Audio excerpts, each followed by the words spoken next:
Cuba is 90 miles from Florida. Its power grid is collapsing in real time. It just lost its main oil supply, and there are Russian and Chinese spy bases on the island actively monitoring U.S. military communications. The U.S. has had Cuba on its list for over 60 years, but now it's starting to look more real than ever. And after what happened in Venezuela earlier this year, nobody doubts anymore that Washington is ready to pull the trigger.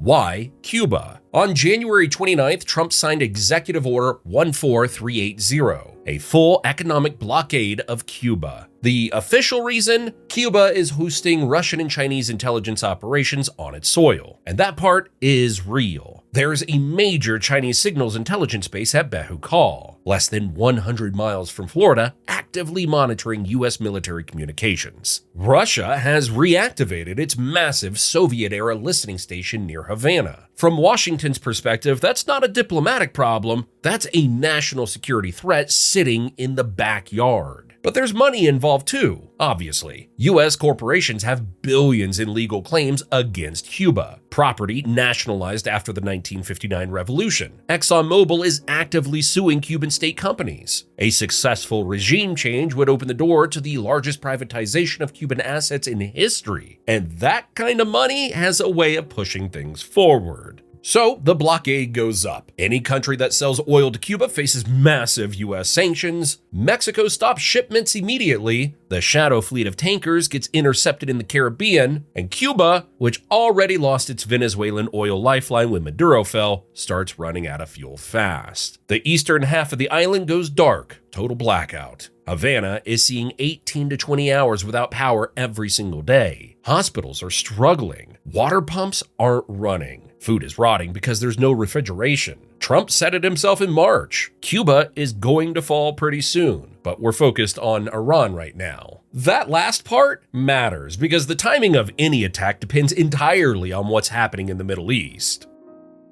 How they do it. The US has several ways in, and the most likely way this actually happens doesn't look anything like a traditional invasion. Here's the thing most people don't realize. The US already has troops on Cuban soil, Guantanamo Bay, a 45 square mile naval base on the southeastern tip of the island leased since 1903. In early 2025, a Marine infantry battalion was quietly deployed there, officially to expand migrant detention facilities. But that also puts a heavily armed force already inside Cuban territory. What a coincidence. Deepwater port, an airfield capable of handling the largest military transport planes in existence, and no need for a risky beach landing. The door is already open. With that set up, there are three scenarios worth talking about. Scenario 1, the Venezuela playbook. Secret talks are already happening. Rubio has been meeting privately with Raul Guillermo Rodriguez Castro, Fidel Castro's 41-year-old grandson. No official title, but one of the most connected people inside Cuba's military. The idea is to find someone inside the system who can manage a transition from within. The same way key people inside Venezuela were quietly convinced to look the other way before the Maduro raid. Cuba has already released 51 political prisoners through Vatican mediation as a first gesture of goodwill. If this path works out, the regime quietly negotiates its way out. A new transitional government takes over, and Cuba's economy gets opened up to the U.S. interests almost overnight, just like Venezuela. No guns involved, just a deal that everyone agrees to call diplomacy.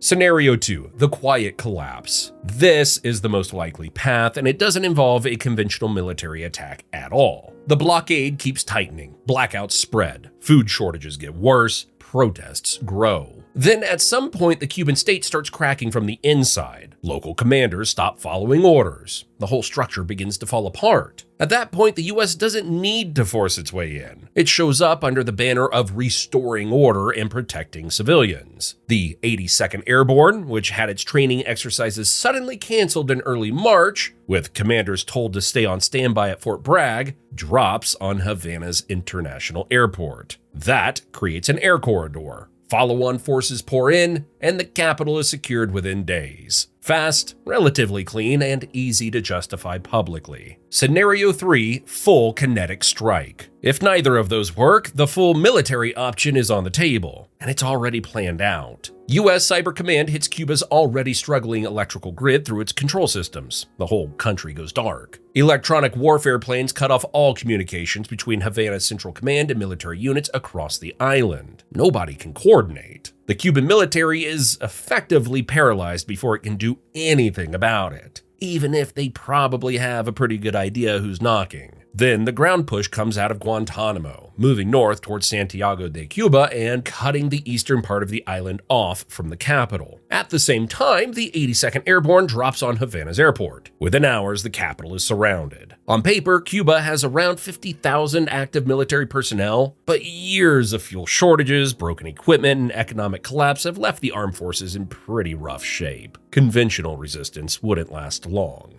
The real problem, as the US has learned before, is what comes after. Cuba's own defense plan calls for immediately switching to urban guerrilla warfare the moment conventional resistance fails. And 10 million people on an island is a very different situation from a 30-minute raid on Caracas.